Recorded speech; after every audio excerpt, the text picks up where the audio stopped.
Les gars, la vie en France, bon en tant que musulman, mais en tant que jeune tout court, je vais vous parler français. Quand t'es étudiant en France, déjà c'est compliqué. J'ai un pote à moi, il a fait master, licence, doctorat, tout ce que tu veux. Il est sorti de l'école avec tous ses diplômes. Il a galéré de fou pour trouver un taf. Il a galéré, je crois qu'il a pris 6 mois. Pourquoi il a galéré? Parce que les mecs, ils lui disaient pas d'expérience. T'arrives pour trouver un travail, tu déposes ton CV, tu déposes ta lettre de motivation. On te dit, monsieur, dans votre CV, il est bien, vous avez fait des longues études et tout, mais il est où votre expérience? Comment tu veux faire de l'expérience alors que je suis parti faire des longues études? En fait, je suis parti faire de longues études pour après avoir un bon travail. S'il fallait de l'expérience, fallait me dire, j'aurais pas fait de longues études et j'aurais travaillé. Malheureusement, les gars, c'est le système qui est comme ça. C'est qu'on te pousse à faire de longues études, tu les fais et après, avec ces longues études là, donc tu penses que tu vas arriver avec un bagage, avec des diplômes. Donc t'arrives, oui, monsieur, je voudrais travailler dans votre entreprise. Ah, mais très bien, nickel, pas de souci. Vous avez de l'expérience? Non, ben non, désolé, c'est mort. Mais comment ça? Et quand ils te prennent, frérot, t'as fait 8 ans d'études, t'as fait 9 ans d'études, ils te proposent un SMIC. Mais vous me racontez quoi là? En fait, qu'est-ce que vous êtes en train de me dire? Bon, bah, j'ai rien à rajouter, hein. Là, c'est tout ce que je pense, hein, c'est tout ce que j'ai toujours dit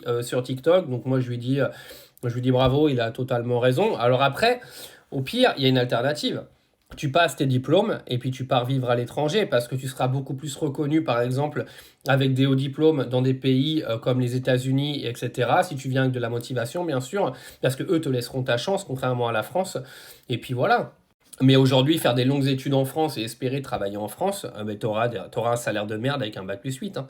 À moins que tu arrives, encore une fois, à être l'un des meilleurs dans ton domaine et à rentrer dans les plus grandes compagnies.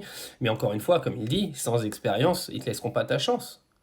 Donc si tu es quelqu'un qui veut faire des longues études, moi je te conseille, fais tes longues études, parce qu'au final, bon, les diplômes français sont quand même pas trop mal reconnus, et casse-toi à l'étranger, et fais tes armes à l'étranger, et peut-être qu'après quand tu reviendras en France, tu obtiendras un poste beaucoup plus important. Mais je te souhaite pas de revenir en France quand même, mais parce que bon, c'est quand même, c'est le goulag quoi.